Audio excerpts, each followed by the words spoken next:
का? नाही नाही, थोडं कमीच होईल. बरं बरं, ठीक आहे, सुरू झालंय हा recording. Okay okay. Okay.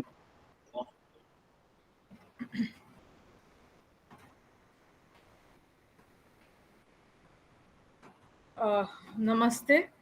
Today I will be speaking about the Mathura art belonging to the Kushana period, Gupta period, and post Gupta period.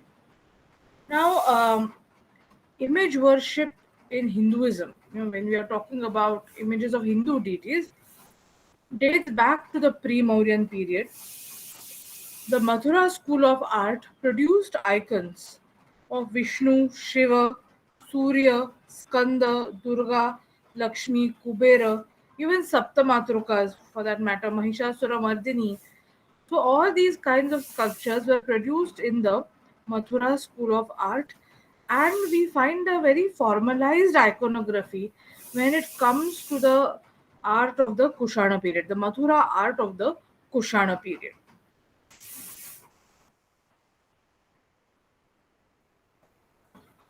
So, first we will see the images of Vishnu or Narayana.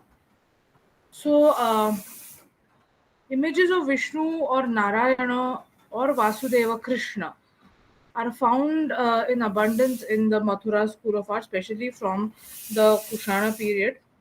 They have been inspired, they have been derived from the Yaksha figures of the Shunga period. And Vishnu or Vasudeva Krishna is generally shown with four hands, as you can see in this particular image.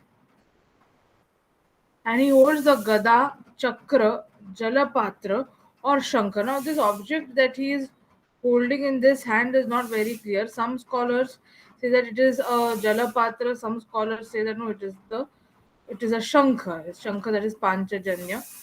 And you can see the Vanamala here, the Vanamala that Vasudeva Krishna holds. And we have such descriptions of the image of Vasudeva Krishna in text, early texts like the Harivansha. And the lower right hand, as you can see, is in the Abhaya Mudra. Now, if you see this particular image of Vishnu is very robust in its appearance. It's not very refined. I mean, especially when it comes to details of ornaments. So the workmanship is not all that good, but in spite of that, it does have an impact on the viewer. And these kinds of crowns that you see are typical, to the Mathura school of art. So this image is, if you see this image in reality, it's a very small image, but it definitely makes an impact on the viewer. Then it is generally said that Prabha Mandala, Kaustuba, and Vanamala are absent. But if we go to the previous slide here, there is a remnant of the Vanamala. The Mukuta, as we have seen, is broad at the top and tapering towards the bottom. Sometimes there might be an Urana mark on the face of Vishnu or Vasudeva Krishna, and this may have been adopted from the Bodhisattva figures. The Gada resembles a kind of a mace, and one very important thing is that the lotus is absent. Even in the description in the Harivansha, when the text is describing the appearance of Vasudeva Krishna, there is no reference to a lotus as such. Of the avatars of Vishnu, only Varaha and Krishna figures are available in this period. Garuda is also depicted in certain images, and eight armed images of Vishnu were also prevalent. So, this is an image of Varaha. If you see, the face is absent, it is obviously broken, but we can see Dharani or Bhudevi hanging from the snout of Varaha. And here, if you see Varaha, this particular, he's not exactly in the Alidha pose, but if you see later sculptures, especially those of the Gupta period, we find that Varaha would be in the Alidha pose. And another important thing is that he's not holding any ayudhas of Vishnu as such. But one thing which connects him to Vishnu is the Srivatsa symbol on his chest. Also, if you see his rear hand, this is a four armed image. If you see the rear hands, both the rear hands, Varaha is carrying discs, and these discs have the representation of Surya on them. Here you can see Surya with the horses, two horses, and here also you can see Surya with two horses. And we can see perhaps the surrounding figures are those of devotees. As you can see, this is definitely a devotee who's standing with his hands in the Namaskara Mudra. So we understand that as early as the Kushana period, the narratives about the Varaha Avatara were already existing. We have the narrative of the Varaha Avatara in the Harivansha also. Then this is an image of Balarama from Mathura. As you can see, Balarama is shown with a glass of wine. This is a glass or a vessel full of wine. And he's shown with a snake hood because, as we know, Balarama is supposed to be an incarnation of Adi Shesha. So he's shown with a snake hood. And here, if you see, the Vanamala is very prominent. Both Krishna and Balarama are said to, wear a Vanamala. Vanamala is a garland of forest flowers. Okay, wild flowers or forest flowers. And this is a very beautiful image from Mathura. And Balaram's power, he's supposed to be very powerful. That is conveyed through this image, and he's wearing a very beautiful crown. This is very different from the crown that Vishnu or Vasudeva Krishna was wearing in the image that we just saw some time back. But his crown is also very beautiful. So this is an image of Balarama, and there are descriptions and texts that Balarama was very fond of wine. There are such descriptions and texts. Then we come to images of Shiva. There is reference to Shiva worship in the Harivansha Purana. Shiva was worshipped in an iconic as well as in the form of a linga.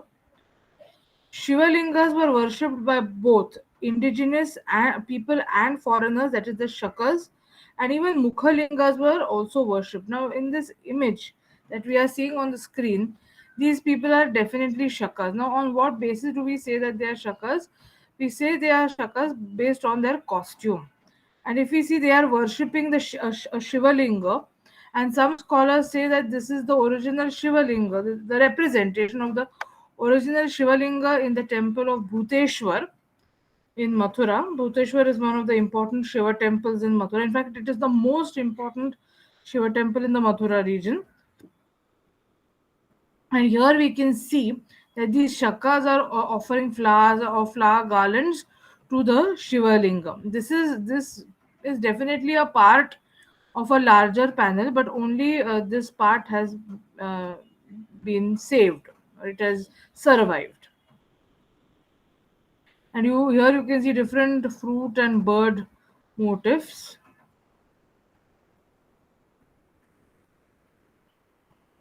Shiva, as we know, appears on the coins of Vima Kadphises, Kanishka, and Vasudeva. His typical features like matted locks of hair. Here you can see in this Mukhalinga matted locks of hair, Trishula, and his bull mount are shown. Also, the third eye is very prominent here. Also, in this sculpture, also you can see the third eye. So in Mukhalingas, we have the face with matted hair and the horizontal third eye. This is a very important feature of the Kushana period, that the third eye is shown horizontally.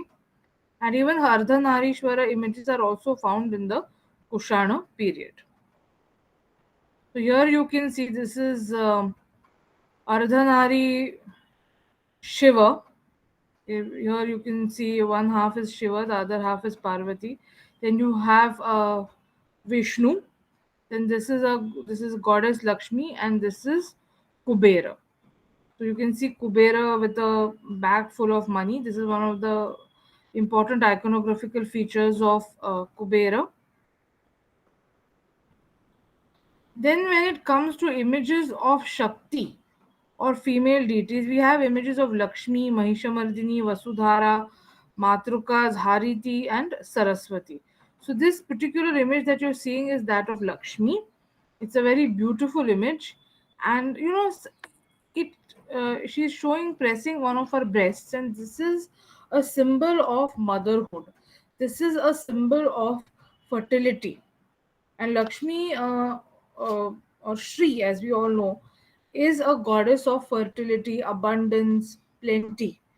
So here she is shown as a fertility goddess, and she's represented in a very graceful manner. Her left leg is slightly bent. She's not exactly standing in the Samabhanga position. She wears optimum jewelry, which enhances her beauty. Even her expression, if you see, is very mild. Then there is another figure of Lakshmi. Lakshmi and Gajalakshmi have been depicted on the reliefs at Barut and Sanchi.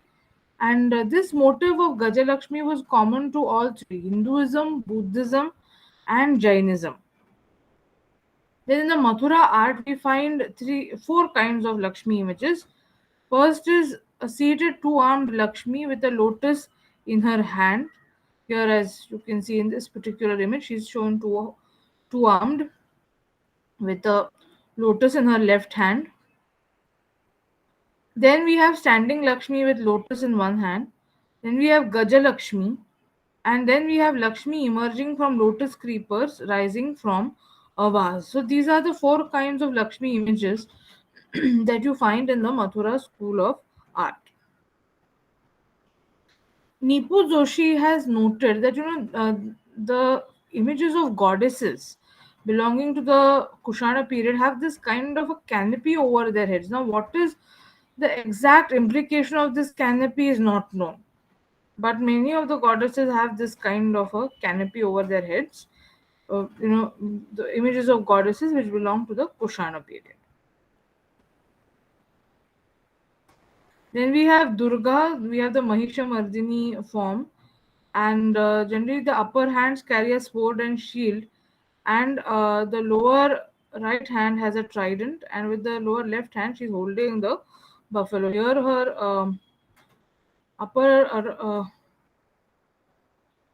upper left hand is missing, and she's holding the buffalo by both the hands. Now this kind of depiction did not continue in the later times, where Mahishamardini is actually holding the buffalo demon. This is only found in the art of the Kushana period. In later art we find that Mahishamardini is piercing her trishula into the body of the buffalo demon, but she's not holding him as such. So this is a very early representation. This is a representation in terracotta. This is another representation of the same. Here also you can see that Mahishamardini is holding the buffalo, and if you see the the buffalo demon is represented in a fully animal form and not in an anthropomorphic form. And if you see, in her rear two hands, she's holding two discs. One disc has the representation of the sun, the other disc has the representation of the moon. So these features you don't find in later images. Then we come to other goddesses. So we have Matrukas being depicted in animal and bird forms. Common are Matrukas being shown with animal and bird faces, and they are always shown along with children. Then we have Hariti, a Buddhist deity, who is shown along with her consort Kubera. Then we have the Saptamatrukas. Also, Saptamatrukas are found on a large scale in the post Gupta art. Of course, we have Saptamatrukas dating to the Kushana period also. And then we have an image of the goddess Saraswati, which you can see here. You can see her holding a manuscript in her hands. And this image of Saraswati was found at the Kankali Tila, we discussed it yesterday. So, Kankali Tila. Was a Jaina settlement, and It is supposed to be the oldest Jaina settlement in the whole of South Asia. So the first image of Saraswati has been found in a Jaina context, and as you can see, this is an inscribed image. Unfortunately, the head of Saraswati has not survived. Then we come to Surya. Surya in human form has been depicted at Mathura. The only pre-Kushana human figure of Surya is found at Bodh Gaya. I would like to say one thing here is that there is a representation of a figure on a chariot which is found in the Bhaja caves or at Lonavala, Bhaja caves near Lonavala in the state of Maharashtra. And there you can see a royal figure riding a chariot. And earlier scholars had said that this is also an image of Surya. And we can see that in the chariot, Surya is sitting, Surya, that royal figure, is sitting, and the chariot is trampling upon a demon. So some scholars interpreted it as uh, Surya destroying darkness. But now some scholars have stated that this panel, and just next to this panel is a panel showing a king seated on an elephant. So scholars have also said that this shows the battle or war between Satakarni the first and Kharavela, the ruler of Kalinga, in the first century BCE. So I have not mentioned that sculpture here because there is a lot of debate about the identity of that sculpture. So some people say that that is not Surya. Then it is generally believed that Iranians or Magha Brahmanas were responsible for introducing sun worship, especially sun worship in the form of a human being in India. We have a tradition of sun worship which goes back to the Vedic period. In fact, in the Vedas, there is not one sun god, but there are quite a few sun gods. Even Vishnu, if you see, was originally a solar god. And Surya is shown seated on his chariot or on a seat. Here you can see Surya. This is a beautiful image of Surya from the Kushana period. Surya is represented in the Uditya Vesha or the northerner's dress.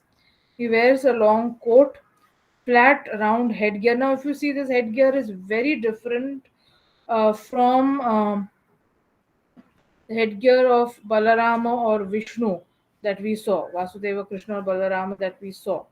And he wears trousers and boots. Now, Surya is the only Hindu deity who's shown with boots. Here, the boots are not very clear, but in some images, the boots are also very clear.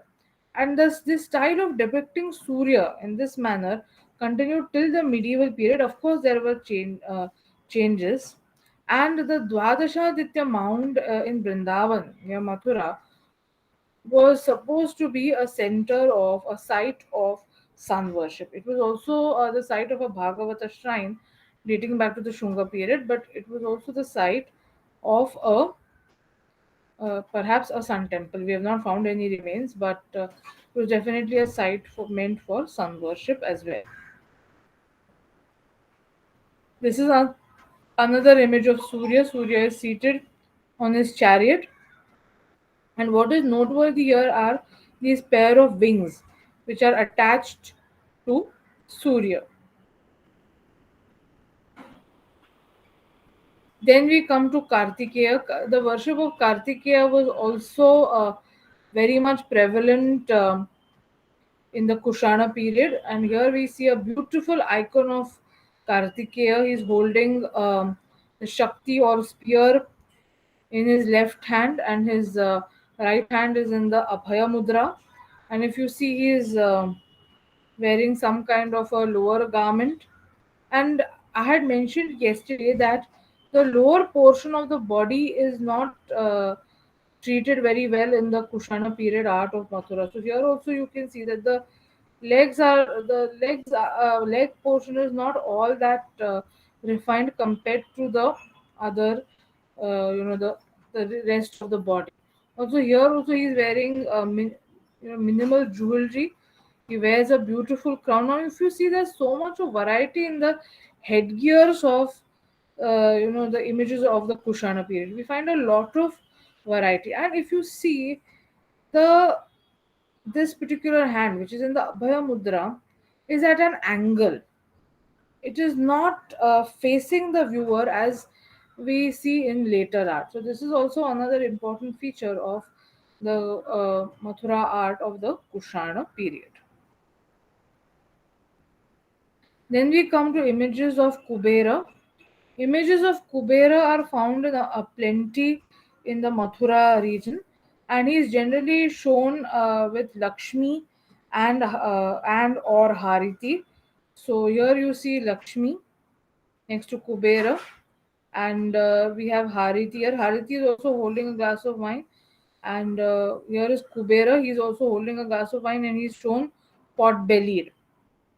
So in some, in the earlier traditions, sometimes Lakshmi has been called the consort of Kubera as well, or she's associated with Kubera, because both Lakshmi and Kubera, if you see, they are deities of wealth, they're deities of prosperity, abundance. So this is the reason for their connection. Of course, in later traditions, Lakshmi is associated with Vishnu as his consort.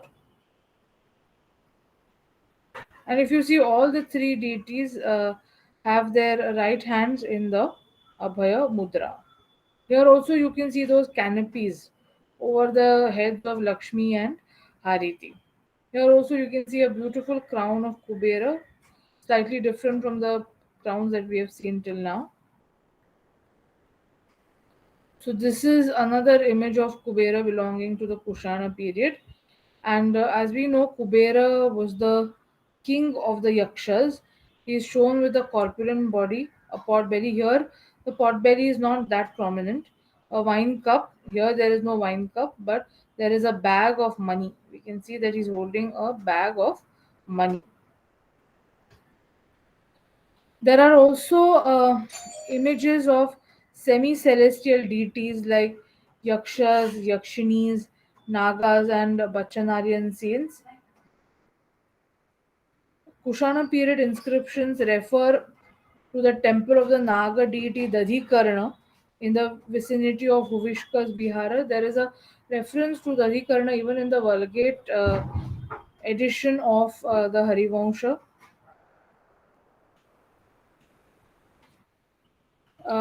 Most of the Naga figures are in a human form with a snake canopy over their heads. They are generally two armed, and we also have Nagi figure. Now here, if you see, here is a Naga with two of his consorts. All three of them have a snake canopy over their heads, and here you can see devotees approaching the perhaps a Naga shrine to worship these deities. Now another very important feature of Indian art is that many a times the deity and the devotees or the worshippers are both depicted in art. When it comes to sculpture, both are depicted in the sculptural art. Now, how do we identify the image of Balarama as independent of a Naga image? So, the image of Balarama will always hold a wine goblet, a cup of wine, and he will be shown generally with a Vanamala. So, the Vanamala is absent as far as the just when we are talking about a Naga deity. When we are representing a Naga deity, the Vanamala will be absent and there will be no goblet of wine. So,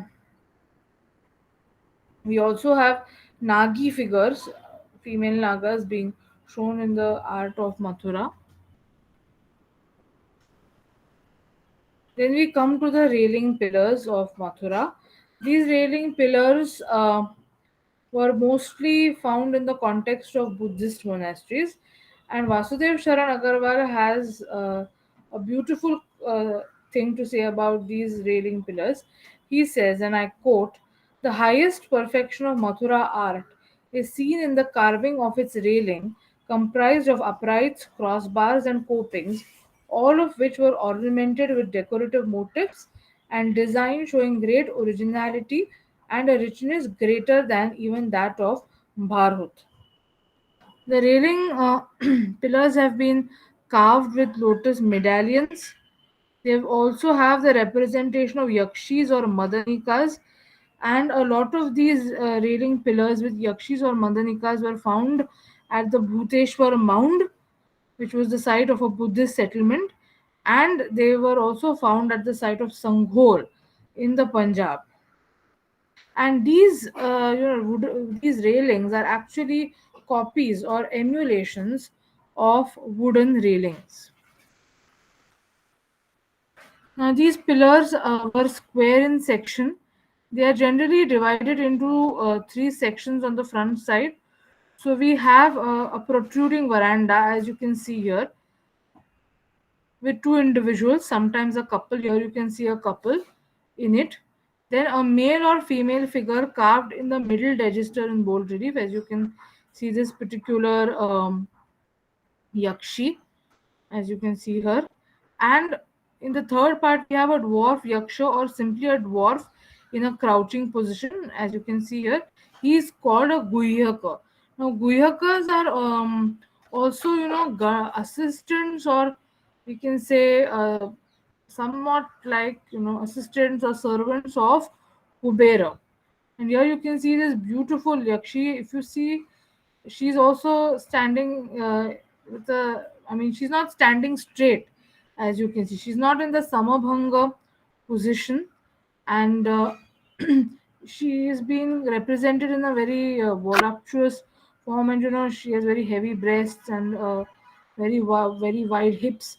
But on the other hand, her legs are very slender, and she's wearing optimum jewelry. The Kushana figures, you will never find Kushana period figures in Mathura art overdressed or over ornamented. So so with the optimum jewelry, this Yakshi is looking extremely beautiful, and these Yakshis in a way become models for the representation of the female form in later Indian art as well. And here I think she's carrying a bunch of grapes or something like that. And these people are perhaps watching this Yakshi. In later period art, if we see the early medieval period art, we have the representations of Sura Sundaris or Apsaras on the walls of temples. So I'm not saying that the representation of Yakshis and Sura Sundaris is the same, but perhaps to some extent the idea of representing Sura Sundaris owes its origin to older art forms. I'm not saying that they were inspired by the Kushana Yakshis. I'm not making such a point, but the representation of these beautiful women on the railing pillars, in the exterior of the shrine or the stupa, is a very old tradition. And if you see, these figures are not just known for their sensuousness, but they are also figures of fertility and abundance. And fertility and abundance had a very important role to play in all our religions or religious traditions. They are not considered vulgar. Human figures on railings were first seen at Bharut, but they are not in a very bold relief as such. The presence of yakshas, yakshis, devakumarikas was necessary in a stupa, and we also have representations of donors, devotees coming for worship, and young women engaged in different activities. On the rear of the railings, we have the representation of the Jatakas, and representations of Jatakas are also seen at Barut and Sanchi. And at Mathura, we find representations of Jatakas like Shibi, Vyagri, Kachapa, Uluka, and Vallahasa Jatakas. The Mathura artists have given great attention to the carving of human figures on the front side of the railing pillars. The female figures, termed as Shalabhanjikas, have been described in the Raya Paseniya Sutta. This is a very important text of ancient India. So here you can see that here this beautiful lady is holding on to the branch of a tree, and the Shalabhanjikas represent a festival of women standing under a shala tree and collecting flowers. Now, the origin of the Shalabhanjika images, according to some scholars, is in the figure of Maya Devi, the mother of the Buddha, because we are told that Maya Devi was standing when she gave birth to the Buddha and she was holding on to the branch of a shala tree. And because of, when she went into labor and because of the labor pains, she pressed very hard on the shala branch, and because of this pressure, the shala branch broke. And since the Buddha was born, a child was born, Shalabhanjika is considered to be a symbol of fertility. So here also, if you see, we this lady is shown in a very beautiful way. As you can see, they wear minimal clothing, minimal jewelry, but that is what brings their beauty out. Her earrings are very large here, very prominent here, and she's wearing very thick anklets.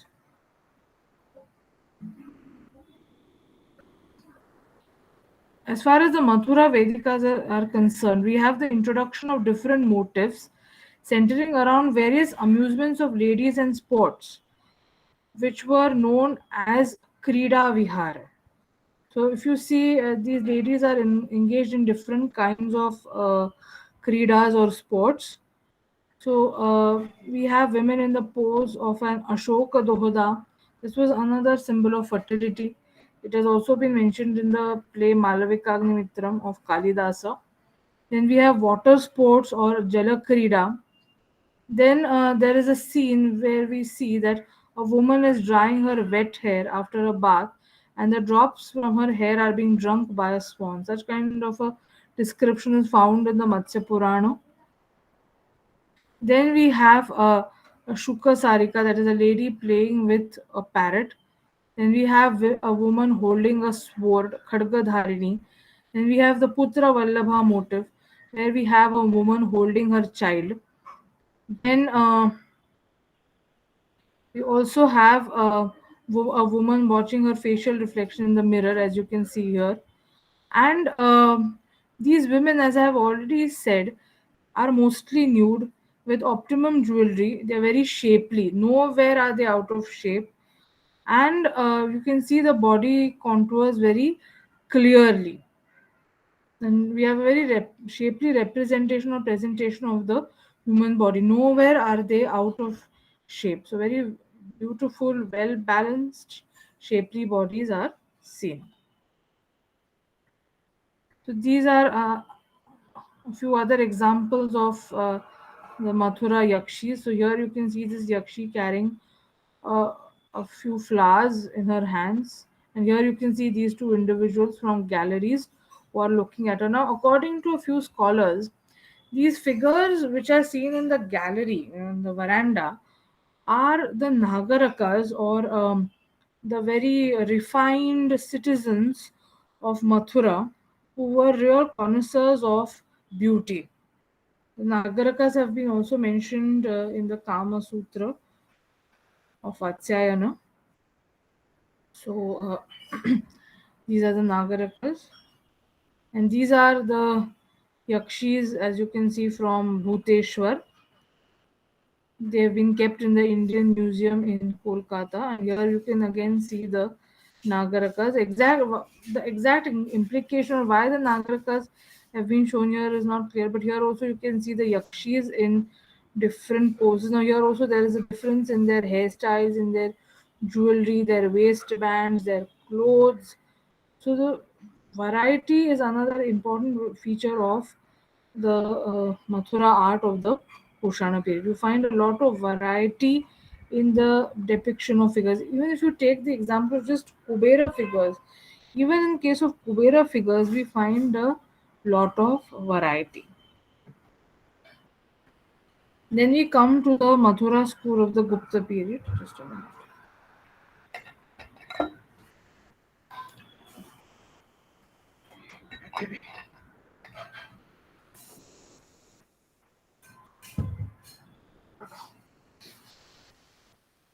So, the Kushana rule ended in the last quarter of the second century CE, and Mathura, after the Kushanas, was initially ruled by the Naga kings but later became a part of the Gupta Empire under Emperor Samudragupta. We have the Mathura pillar inscription, which mentions Samudragupta and his son Chandragupta II Vikramaditya, and mentions the first or fifth regnal year of Chandragupta II Vikramaditya. This Mathura pillar inscription was found near the Rangeshwar Mahadev temple in Mathura. Of course, it was found in the last century, early part of the last century, and it has the date of one of some scholars say that it has the date in the first regnal year of Chandragupta II. Some say no, it has the date in the fifth regnal year of Chandragupta II Vikramaditya. And another inscription found at the site of Katra Keshav Deva also suggests that Chandragupta II Vikramaditya perhaps constructed the Keshava Deva temple in Mathura, which is today known as Sri Krishna Janmasthana. Now, in the Gupta period, we have the emergence of Puranic Hinduism. We have the continuity of certain Vedic rituals, especially sacrifices. We have, for example, not Chandragupta, but Samudragupta and Chandragupta Vikramaditya's son Kumara Gupta performing the Ashwamedha Yajna. And they even minted coins on the occasion of the Ashwamedha Yajna. So, kings continued to perform these royal sacrifices, and gradually certain Puranic rituals were replacing the Vedic sacrifices, but we still have the existence of sacrifices. Then we also have new deities coming up. So we have representations of deities like Lakulisha. Lakulisha is considered to be the last incarnation of Shiva, and he was said to be the founder of Pashupata Shaivism. Now, if you see, even in Buddhism, there was a change. In Buddhism, rather than attainment of bodhisattvahood, the focus was now on attaining the highest knowledge. And as Vasudev Sharan Agarwal says, the permanent spiritual values of life had been cast into an aesthetic mold.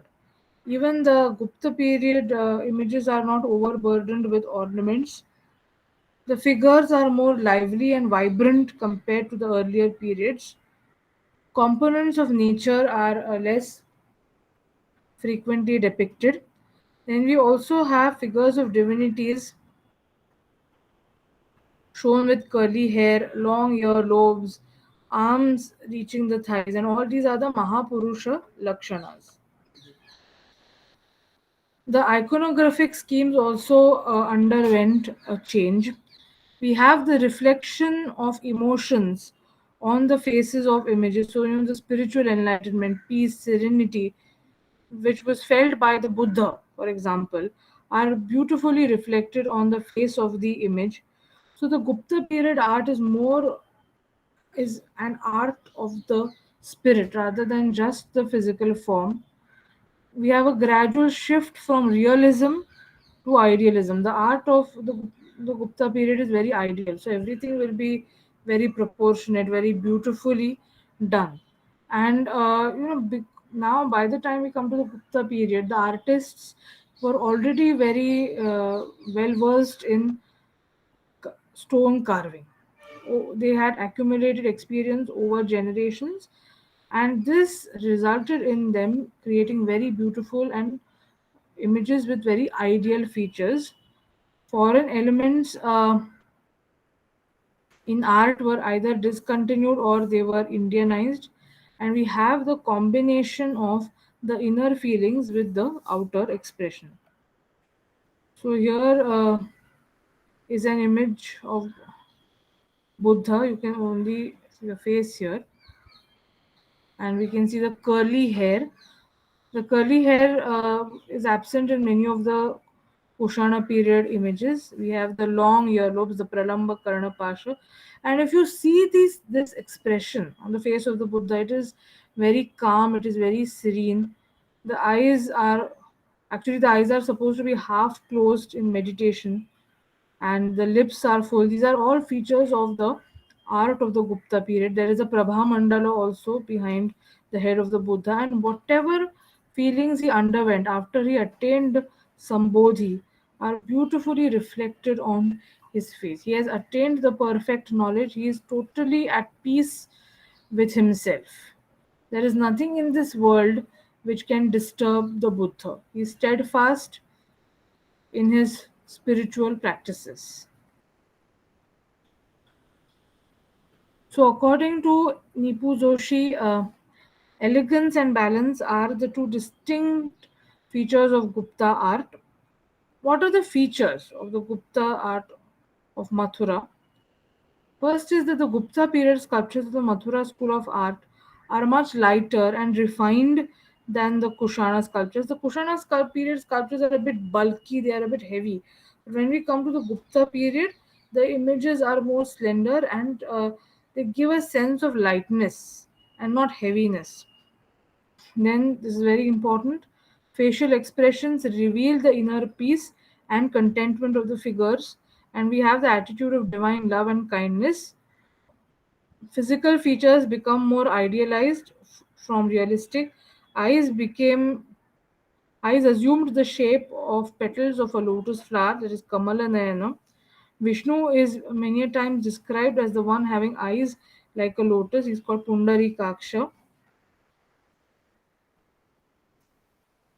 Eyebrows became more curved and they are sculpted till the ears. Eyes are half open. They are concentrating on the tip of the nose in a yogic attitude, and eyeballs are not commonly shown. The nose is straight, smooth cheeks, full lips, and elongated ears. And the elongated ears are known as Pralamba Karna Pasha. The Urna mark is absent. Then there are many new hairdo designs. The clothes have been shown light and transparent, which make the body contours visible. They are very clear. There are very few ornaments. We have the ekavali. Ekavali is a single string of pearls. It is typical of the Gupta period. Armlets, bracelets, mukuta, yajnopavita, and anklets. So we come to the figures of the Buddha. In the Gupta period, Sarnath developed as an offshoot of the Buddhist art of the Mathura school. Now, some features of the Mathura Buddha are, as you can see this figure, you can see the features very clearly. The expression is very peaceful and calm, the expression on the face, and it reflects the inner peace. The soft body contours are present. There is no stiffness, free flowing.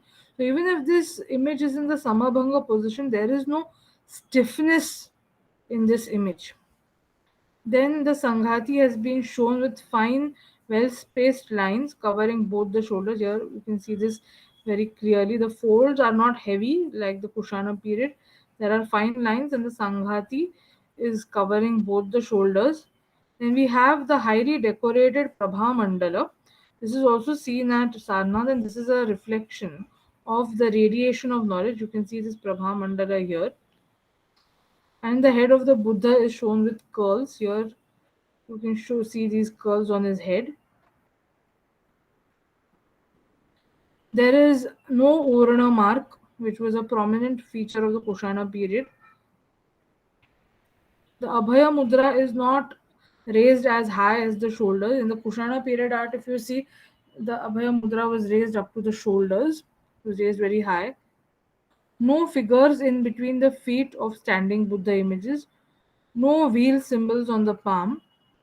And there are quite a few Buddha images found at Mathura which have inscriptions. So one such was donated by the monk Yashadinna for the attainment of the supreme knowledge for his parents, acharyas and upadhyayas. Then another Buddha image was found at Jamalpur, which was donated by a Mathuraka or a resident of Mathura in the year 125. of the Gupta era during the reign of Kumaragupta. And Shankhika, the son of Gangabala, donated an image of the Buddha during the reign of Buddha Gupta. That is Gupta era 161, and this was found at Govindanagar. So many of these images have inscriptions on them, and they also mention the date or the year in which the donation of the image was made. Then Dinna was a master artist from Mathura during the Gupta period, and he sculpted an image of the Buddha which was installed by the monk Sanghavarman. And Dinna was also was responsible for carving an image of the Buddha in his state of Mahaparinirvana, which was found at Kushinagar. Then we come to the images of Jain Tirthankaras. The images of Jain Tirthankaras are either standing or they are seated. Palms and soles have the wheel symbol. We have the Urna mark on some of these images. The expression on the face is as if the jinna is absorbed in serious thought. There are no lanchanas. This is an image of a jinna from the Kankali Tila Mount, and here also you can see that there are curls on his head. There is the Srivatsa symbol. Now, sometimes people ask that what is the difference between an image of the Buddha and an image of a Tirthankara. So, firstly, I will say that the image of the Buddha is always shown wearing a Sanghati. Buddha is never shown nude, whereas the images of the Jain Tirthankaras wear no clothes, they are Digambara Veshadhari. And another thing is that the Srivatsa symbol is found on the chest of the Jaina Tirthankaras. It is not found on the chest of the Buddha. Also, the Buddha will be shown in different postures like the Dharma Chakra Pravartana Mudra or Abhaya Mudra, Varada Mudra, or the Dhyana Mudra. But as I've already said, the Jaina Tirthankara images are either in the Kayota Sarga Mudra or the Dhyana Mudra. This image that you see here is in the Kayota Sarga Mudra. When we come to the Hindu sculptures, the Hindu sculptures have a lot of variety when it comes to the Mathura art of the Gupta period. So, first we'll see Vishnu. There are numerous images of Vishnu belonging to the Gupta period which were produced in the art of Mathura. Early Gupta images share many similarities with the Kushana period images. The crown is now a proper Kirita Mukuta, as you can see in this image, with designs of lion faces, crocodiles, and strings of pearls. The Prabha Mandala and Vanamala become conspicuous. Here you can see this beautifully ornamented Prabha Mandala and a very prominent Vanamala. We also have the depiction of Ayudha Purushas. In this particular image, there is no depiction of an Ayudha Purusha. We also have representation of Vishwarupa Vishnu, and we have both standing and seated images of Vishnu. So this is the Vishwarupa Vishnu from the Gupta period. As you can see, to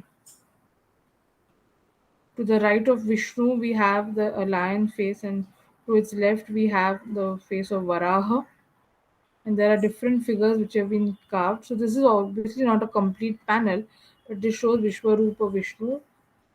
As you know, that Vishwarupa Vishnu has been described in the Mahabharata, it is described in the Bhagavad Gita also.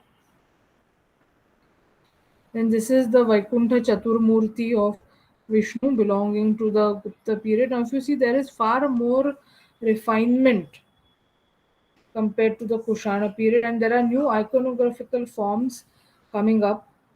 New ideas were developed, new narratives were developed.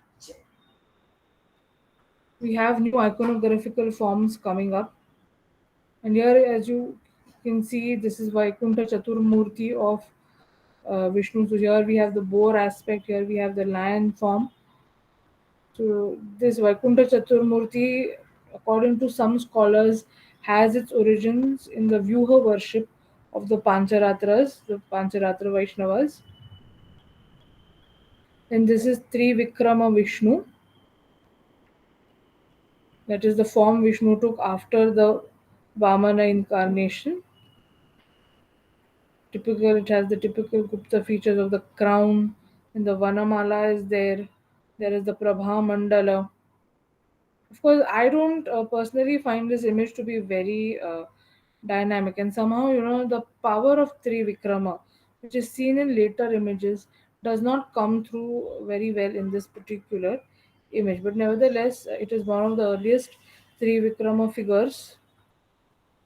Then we come to Shiva. I mentioned the Mathura pillar inscription, which was found near the Rangeshwar Mahadev temple. So, this Mathura pillar inscription talks about the installation of two Shivalingas, Upamiteshwara and Kapileshwara, in a Gurvayatana by one Pashupata sadhaka called Uditacharya in the memory of his guru and guru's guru. So, basically, this uh, Uditacharya was a Pashupata Acharya. Then we have Mukhalingas, and in Mukhalingas, now the third eye is shown as vertical. Then the crescent and tiger skin can be seen in some images.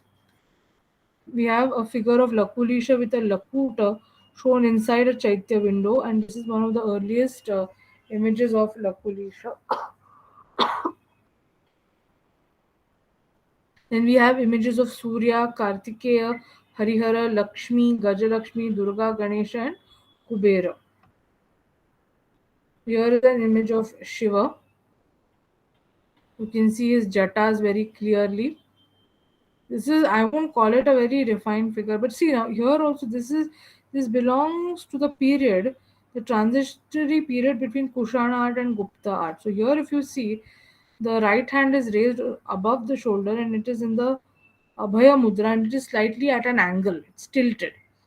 So this represents a more of a transitory phase between Kushana and Gupta. This is an image of Shiva Parvati, not a very good image. This is the Mathura pillar inscription that I mentioned. This is found on this pillar from the Rangeshwar Mahadev temple, near the Rangeshwar Mahadev temple, and this is a representation of Lakulisha. It's a very crude representation, and this is supposed to be the oldest representation of Lakulisha in Indian art. This belongs to the second half of the 4th century CE. This is another very beautiful image of Lakulisha. As you can see, he's holding the Lakuta in his hands. His hands are in the Jnana Mudra. So, and he's Lakulisha is considered to be one of the greatest gurus in the Pashupata system of Shaivism. He's accompanied by two of his disciples. Perhaps they are two of his disciples, and he's wearing something like a yoga patta. As he's a sannyasi, he's not, or a brahmachari, he's not shown wearing any kind of jewelry. He's not wearing any kind of headdress also. But some kind of curls or some kind of hairdo is seen on his head. Even if you see his earlobes are very long. So we can see the pralamba karnapasha here as well. Then this is an image of Karthikeya. He's seated on his mount, that is the peacock, and here he's being bathed, and Abhisheka is being performed. Perhaps this Abhisheka might have been performed when Kartikeya was on his way to defeat Tarakasur. So generally, whenever a military commander would be appointed, he would be bathed, and that is how he would be consecrated, and he would and then that is how he would be ready for battle. So perhaps Kartikeya is going to war with Tarakasura, and that is why an Abhisheka of his is being performed. The features, unfortunately, of this image are not very clear. Here you can see the remnants of the Shakti weapon that Kartikeya holds. He doesn't wear a crown. Perhaps he's having something like matted hair. You can see a protrusion here, and this is a two-armed image, and the wings of the peacock are very clear. Of course, slightly broken, but nevertheless, it's an important image from the Gupta period. Then We also have the depiction of female deities like river goddesses, which were depicted in the Gupta art from Mathura. So we have the river Ganga found from the Katara Keshav Deva, and she's standing on her Mount Makara, as you can see, with a water pot in her hand under a chhatra.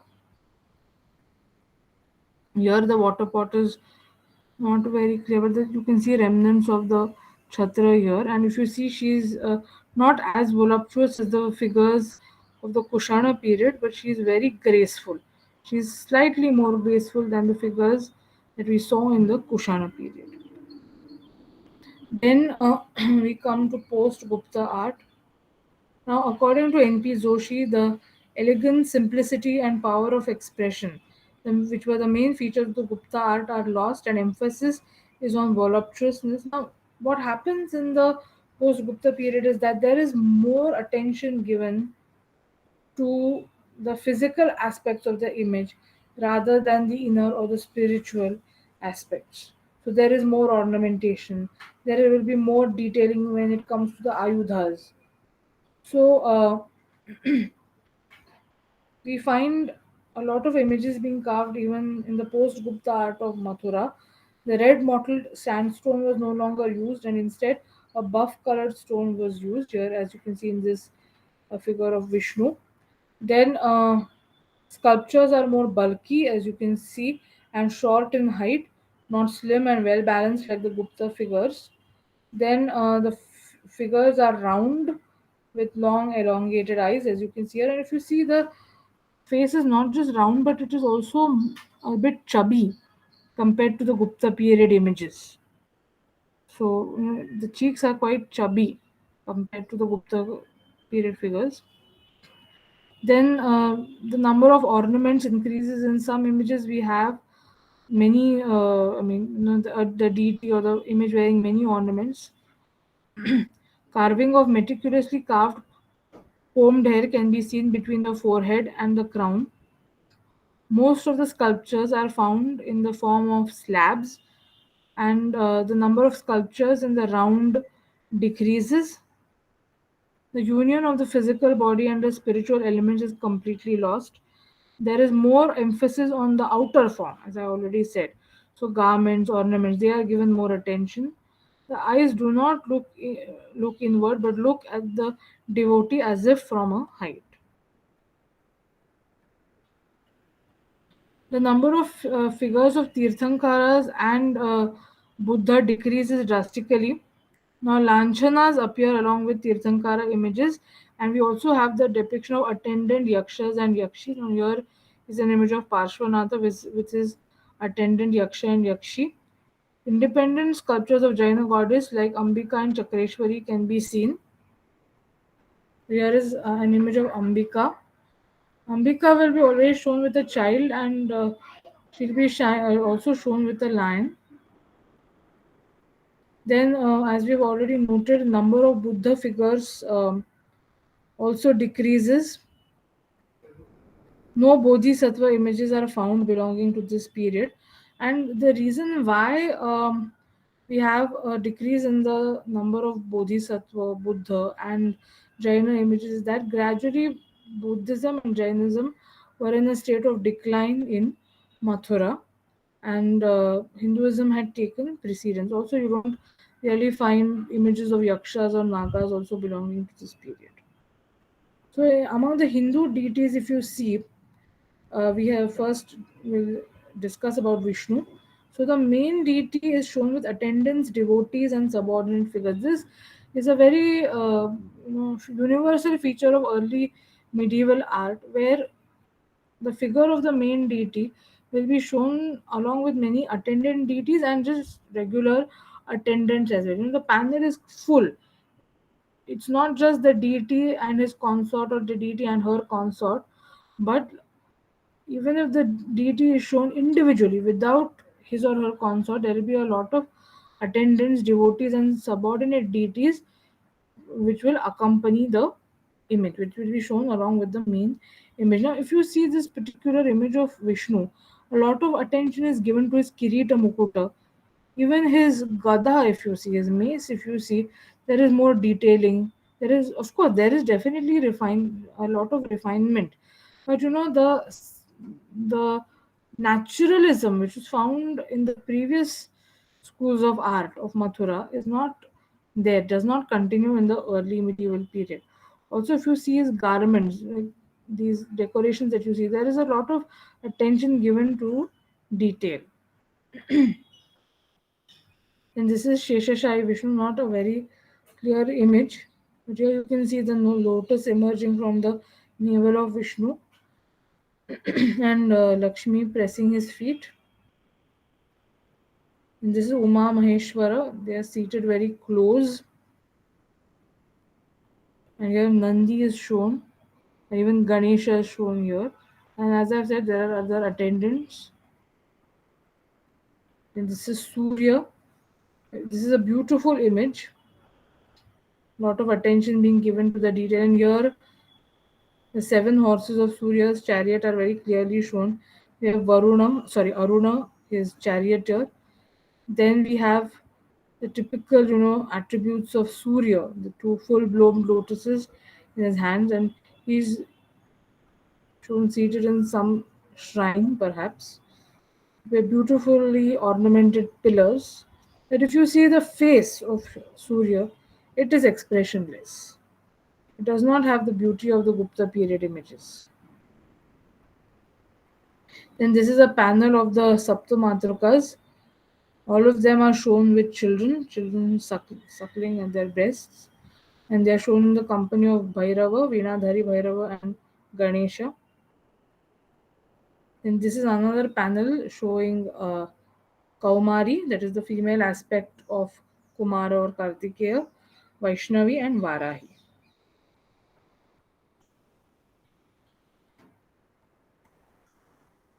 Then apart from these images, we have a few scenes which are represented in the art of Mathura. So we have episodes from the life of the Buddha. Then we have Jatakas. I've already mentioned a few Jatakas. Apart from them, we also have the Romaka Jataka and Vesantara Jataka being shown. Then we have the Bachan alien scene where we have Kubera drinking wine. And we have episodes from the life of Krishna. So here we have some scenes from the life of the Buddha. So here is Maya Devi under a shala tree. In fact, she's about to give birth to the Buddha. She's already given birth to the Buddha. Not been shown. This is a broken image, so we cannot see that. Then here we have the important scenes from the Buddha's life, like birth, first bath by the Nagas Nanda and Upananda, Sambodhi, Maravijaya, return from heaven after preaching to his mother, first sermon, Mahaparinirvana, etc. So here you can see his birth, and here you can see his Mahaparinirvana. They are not exactly in the linear sequence as such, but some of the important episodes from the life of the Buddha are shown here. You can see the child Buddha being worshipped and bathed by the Nagas. It doesn't have a linear treatment as such. Here is Buddha coming down from heaven after preaching to his mother. Then we have here the representation of the parinirvana of the Buddha, and you can see his disciples expressing their grief. Here, there is some royal figure also present. We don't know who he is, but there is a royal figure also present here. And the Buddha died between two shala vrukshas. So one of the shala vrukshas can be seen. And then these are the Bacchanalian scenes which represent drunken revelry. We have three such scenes found in Mathura art. Here, as you can see, this is Kubera, and who's sitting on Mount Kailasa and drinking wine. And you can see attendants in Greek costume. The wine goblet which Kubera holds is different from what he holds in other images. In fact, it has a handle. Whereas in the individual images of Kubera, or even when he's shown with Hariti, he doesn't hold a wine glass like this with a handle. It's just a wine glass without a handle. But here there is a handle for this wine glass.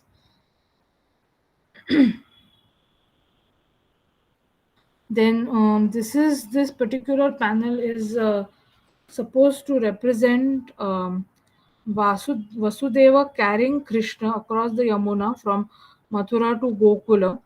And here we have Ananta Shesha coming and paying his respects to Krishna.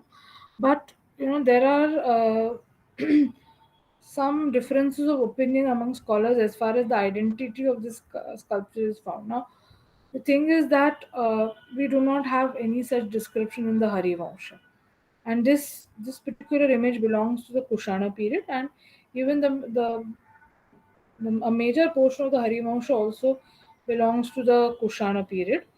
But no such story. Of course, there is no reference to Vasudeva crossing the river Yamuna, though it is implied. There is no clear reference, and so according to certain scholars, especially foreign scholars, this does not represent Vasudeva carrying baby Krishna to Gokula. It is some other scene.